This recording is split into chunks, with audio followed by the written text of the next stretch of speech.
Dear students, class 10th, non cooperation movement. आज का topic पहले हम देखेंगे कि नॉन कोऑपरेशन मूवमेंट क्यों स्टार्ट हुआ। British rule established in India with the cooperation of Indians. If Indians refuse to cooperate, British rule will end within a year. India will become independent. Non cooperation movement एक mass movement है जो हिंदुस्तानी लोगों की तरफ से पहली बार उठा। It was launched by Gandhi, उसका under the Indian National Congress.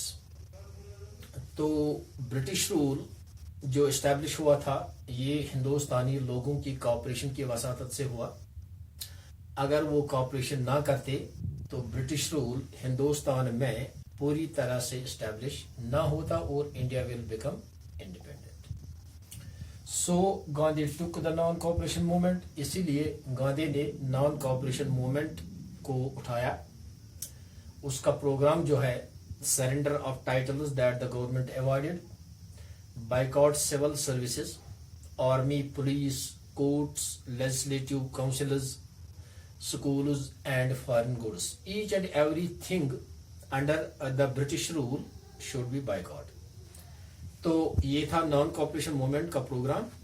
इन सब चीजों को बाइकआउट किया जाए। जनवरी 1921 नॉन कोऑपरेशन मूवमेंट, खिलाफत movement, different social parties groups participated, all wants Swaraj. 1921 से बहुत सारे सोशल ग्रुप्स जो थे उन्होंने नॉन कोऑपरेशन मूवमेंट को पार्टिसिपेट किया, उसमें हिस्सा लिया और कंप्लीट स्वराज तक लड़ने के लिए अहद किया था। अब देखेंगे हम टाउन्स में उसका क्या, नॉन कोऑपरेशन मूवमेंट का क्या असर रहा, विलेजेस में क्या रहा, प्लांटेशन वर्कर्स क्या उनके क्या उसमें रहा था रोल। पहले हम टाउन्स में देखेंगे। वहां पर मिडिल क्लास लोग रहते हैं। Thousands of students left government schools. वहां पे बहुत सारे स्कूल्स जो थे अंग्रेज के मातहत चल रही थे, तो स्टूडेंट ने उन स्कूलों में जाना बाइकआउट किया, कॉलेज में जाना बाइकआउट किया, छोटे छोटे स्कूल्स में जाना बाइकआउट किया। Headmasters, teachers resigned. जो इन स्कूलों में जो टीचर्स काम कर रहे थे उन्होंने अपने अपने पोस्टों से रिजाइन दिया था। उन्होंने एज ए प्रोटेस्ट इस ब्रिटिश गवर्नमेंट के खिलाफ उन्होंने रिजाइन किया था और स्कूल्स में लड़कों ने जाने से इनकार किया। Lawyers gave up their legal practice. और जो वकील थे वहां पर उन्होंने अपने लीगल प्रैक्टिस जो कर रहे थे कोर्ट में उन्होंने उसको भी छोड़ा। Council elections wire boycotted and उन्हीं दिनों में कुछ काउंसिल्स इलेक्शंस होने जा रहे थे, उनका बाइकआउट हुआ था। एक्सेप्ट मद्रास में इनका बाइकआउट नहीं हुआ था, बाकी पूरी इंडिया में उनका बाइकआउट हुआ था। Foreign goods, clothes boycotted. और जो फॉरेन गुड्स थे, सामान जो आता था फॉरेन मुल्क से, यूरोपियन मुल्कों से, उनका बाइकआउट हुआ था। क्लोथ्स बाइकॉटेड, जो उनके कपड़े थे वहां से आ रहे थे, उन सब चीजों का बाइकआउट हुआ। तो ये पूरी तरह से उसी का मतलब था नॉन कोऑपरेशन मूवमेंट। जब हम किसी को कोऑपरेशन ना देंगे तब वो मजबूर हो जाएगा कोई बात करने के लिए। अब देखेंगे इसके रिजल्ट्स क्या निकले। Import of foreign cloth halved between 1921 1922। जो इंपोर्ट हो रहा था फॉरेन क्लोथ्स का वो बिल्कुल रुक गया था, वो आगे नहीं बढ़ा। Merchants and traders refuse to trade in foreign goods.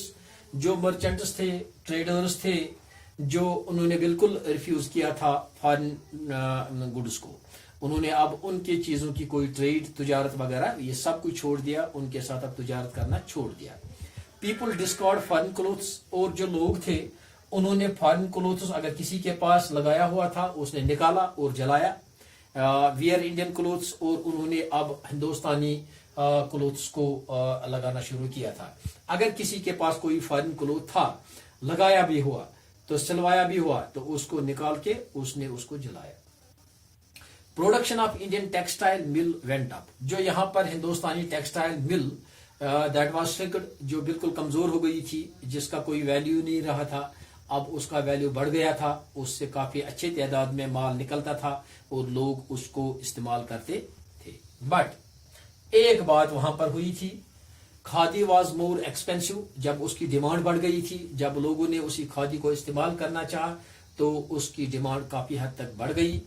Poor people کی ناٹ افورڈ, جو غریب لوگ تھے ان کے لیے اب مشکلات ہونے لگی. So they had to wear foreign clothes, اب جب ان کے پاس یہ کھادی کلوتھس نہ ملے ہندوستان میں تو وہ فارن کلوتھس کو لگانے کے لیے تیار ہو گئے.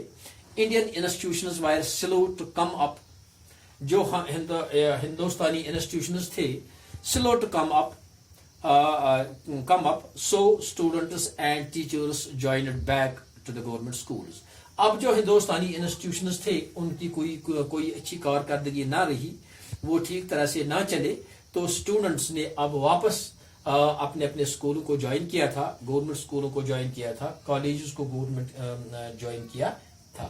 Lawyers joined back to the government service, اور لائرز جو تھے, وکیل جو تھے, وہ بھی اب واپس گورنمنٹ اس انسٹیٹیوشن کی طرف, کورٹ کی طرف جانے لگے. یہ تھا نان کوپریشن موومنٹ. تھینکس.